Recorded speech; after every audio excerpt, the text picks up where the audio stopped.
Hi there, my name is Kayla DeGoyer.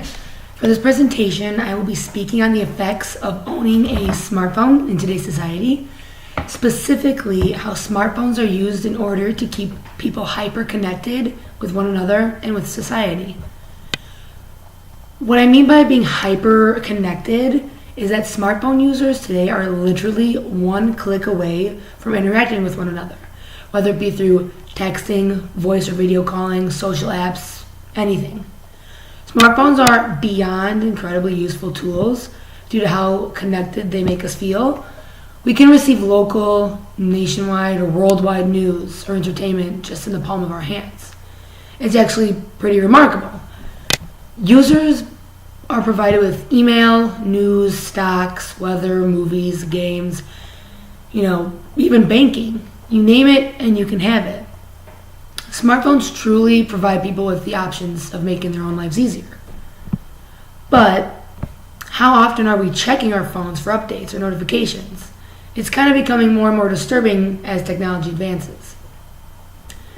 According to this study done by IDC, 79% of smartphone users look at their phones within the first 15 minutes of just waking up. This study also explains how people use their phones at the gym, in the classroom, at work, even in social settings like being at the movies. The useful tool is somehow now warped into a weapon, so to speak. So, are smartphones really helping us, or has technology gone too far and created a new addictive drug via technology?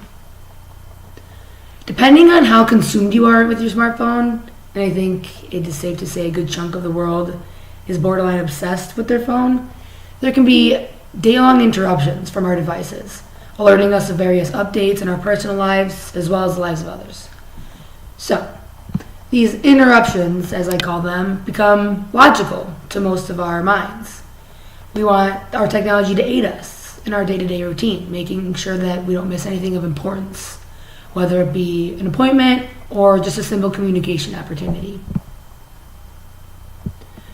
The truth is that our minds are not used to this digital lifestyle.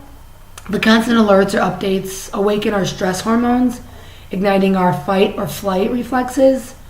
So certain cases call for a quicker heartbeat, tight breathing, overactive sweat glands, and even muscle contractions. Kind of seems a little extreme just for something as simple as answering a phone call or responding to a text, doesn't it? Well, this is truly becoming a reality for many people. It's becoming a big problem as well, especially now in 2018. But this has been a growing problem since the early 2000s and maybe even beforehand. For example, I'm sure one time or another you have experienced phantom vibrations. These are perceived vibrations from one's device that's not even vibrating at all. It's all in the mind, some kind of paranoia. It's kind of scary, isn't it? The idea of keeping connected was a great concept. It still is. But it's now turned into a stressful burden on the lives of many users. The IDC also claims that 86% of Americans check their email or social media accounts almost constantly throughout the day, and it's causing them extra stress in their lives. I found a study done by Robert Lustig. He's an endocrinologist, so he's a specialist in all things that deal with the human hormones. And he simply states, in all things dealing with the human hormones, this: you simply cannot do more than one thing. The human brain cannot handle it. So, that's kind of the opposite of what smartphones advertise to us. They make you believe that you can open a numerous amount of sources, bounce between them, and have no issues at all. Get things done in a timely manner, not a problem. Everything's going peachy fine. But Lustig disagrees. Humans cannot multitask, at all. And I, an avid smartphone user and self-proclaimed multitasker, can attest that multitasking is in fact impossible. And I wish that it were possible. His study has the research to back this up. He has about 97.5% of the population that cannot multitask. However, there is a 2.5% that are considered super taskers.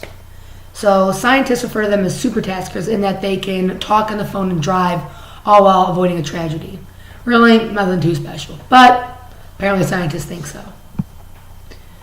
Basically, 1 in 50 people everywhere can be considered a supertasker, which is a problem in our society because many, if not everybody, are expecting instant gratification.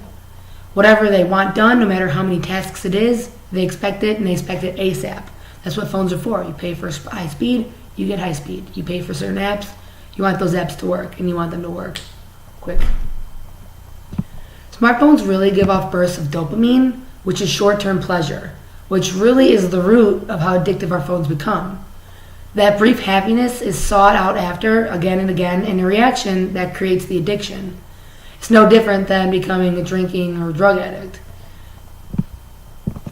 In other words, the stress that we build up to try and do many things at once when we really can't is making us sick and causing us to crave even more interruptions, spiking dopamine, which then perpetuates the cycle. Smartphones are amazing and super useful, but to an extent. Has their presence become problematic? Probably so. Will anyone acknowledge it?